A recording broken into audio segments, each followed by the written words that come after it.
we tried to take advantage of it. Do you still expect John back for this opener? I don't know. I just asked Tom. You know, he says it's what was the word you used? Questionable. You know, and you know, he's been doing everything he can with us. Obviously, he's not in contact with us right now, but otherwise, he's doing everything he can to keep himself in the kind of condition he needs to be in. Is Jonas back yet, Coach? And just kind of how far behind is he? You know, he practiced the other day. And he looked okay. He just, as you would imagine, stamina is still a concern, which we knew that going in. He wasn't able to go through the whole practice, but we were able to spot him throughout practice, and he looked like he enjoyed being back out there, which is a good thing. But it will take some time, I think, to get him back up to where he needs from a conditioning standpoint. Villanova just a few weeks away. Just how fixable do you feel like the defensive stuff is kind of by the bulk of the season, or is it going to be something you have to grow with a lot as the season progresses? Well, I mean, forget Villanova. We better be ready to play Tuesday night against UT Martin. They've got a new program there, really a terrific new basketball coach, and does a great job. If you know anything about his past, his teams execute extremely well, and they do good things again. And then, obviously, before Villanova, we'd have East Tennessee State. We have great respect for Coach Oliver and what he does. So it's about what we can do today and leading up to the opener against UT Martin, where we've got to get better. And then from there, you know, we do expect to build from start to finish. And do we think we're going to be as good as we're going to be right now defensively? No. But we know we've got to keep making those strides every day.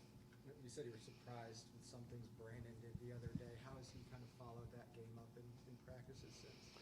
He's had a really good attitude, really wonderful attitude in terms of, you know, he's very active with his hands. He's got really good feet. He's got soft hands. He gets his hands on a lot of basketballs where he pokes all the time, trying to break things loose. And but you know, he's at that point where he's really, you know, he's trying to accept the things that we're looking for him to do on both the offensive and defensive end. And it's going to be a matter, not just Brandon, but I would say everyone, especially more of the younger guys, consistency. How much can we count on you, especially when you get fatigued? Can you fight through fatigue and make good plays when you're a little tired? What's your confidence level with Uros and Olivier being able to give you those consistent minutes night in, night out that maybe they weren't able to last year? Well, we have to be, I think, confident with them because they've done the work that we've asked them to do, and we expect them to continue to get consistent. And so we'll know what to expect.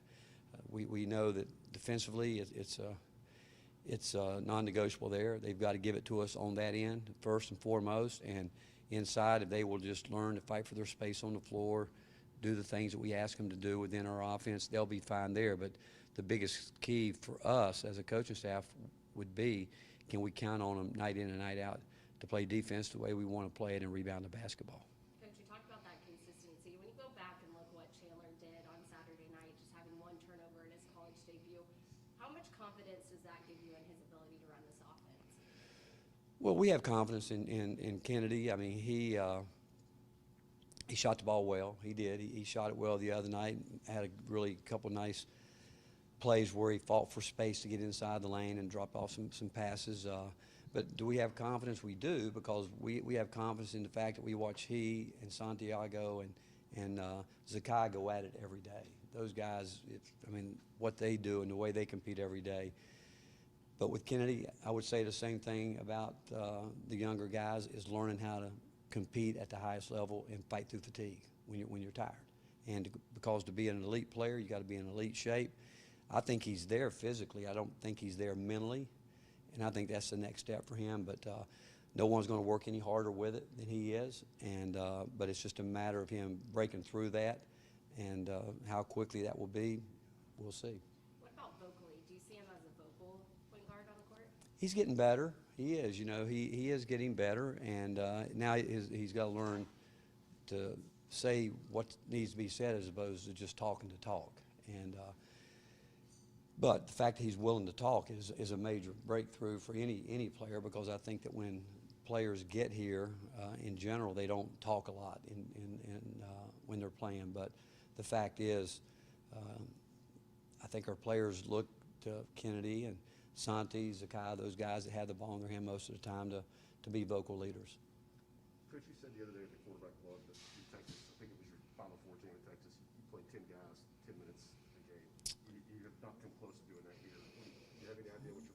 like now? You know, Rob, I really don't. We don't. The players will decide that. You know, they will. As time goes on. I actually think we might have played 11 guys at Texas when we went to the Final Four, double digits. But it was a group of guys that had totally sold out for their roles and knew that time on the court was valuable. Every possession mattered.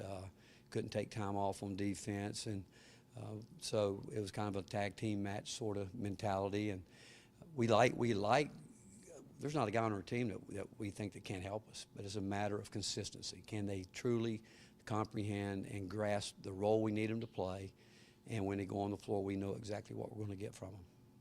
How much of a feel can you get for that consistency from players in practice, and how much do you have to see it on the court for guys to consistently earn a role?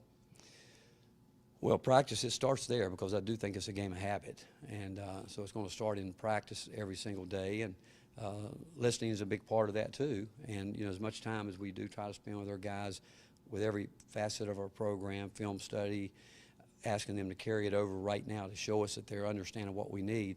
But then, again, when the lights come on, it's a little bit different arena that they're in. And it's not like we can stop them and correct them. And so we hope our daily routine of what we do with repetition is what's going to carry them, and they rely on when we get under the lights. What does UT Martin bring that will challenge your team coming up on Tuesday? Well, again, they have a scrimmage that we haven't seen them yet. We'll, you know, exchange films with them. But again, I had a chance to meet their coach, Coach Ritter, and he,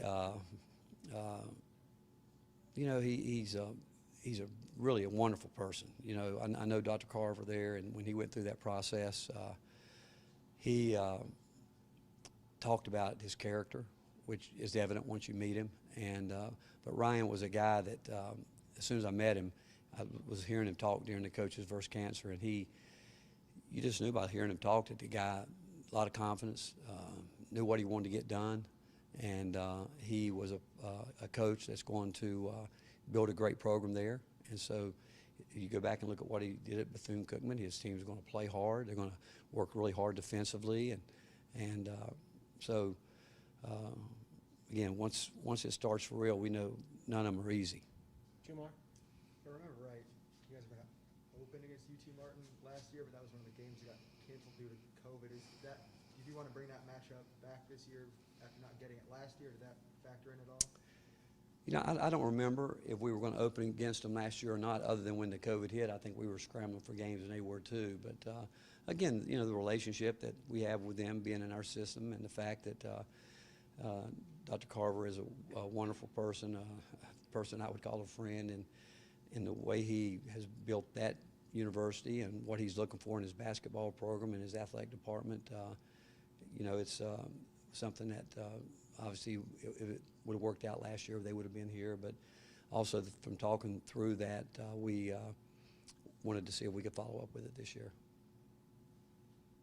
Coach, when you look at your 17 threes and 44 points in the paint on Saturday, how much do you see this offense kind of having that in and out game balance that you were able to have? Well, we need it. You know, there's nights that, you know, that you get great looks and they don't go in, but there's nights when you get the ball inside and it doesn't go in either. But we want balance. We want to play inside out as much as we possibly can. We want to continually put pressure on the rim, but we want it, most of all, each guy to play to his strengths and do what he does best to help us win, and it's our job to try to put him in positions to do that. Thank you, Coach. All right, Thank you. thank you, guys. Tom, UT Martin was not on the schedule, added to the schedule, canceled, right? I don't remember. I'd have to look it up.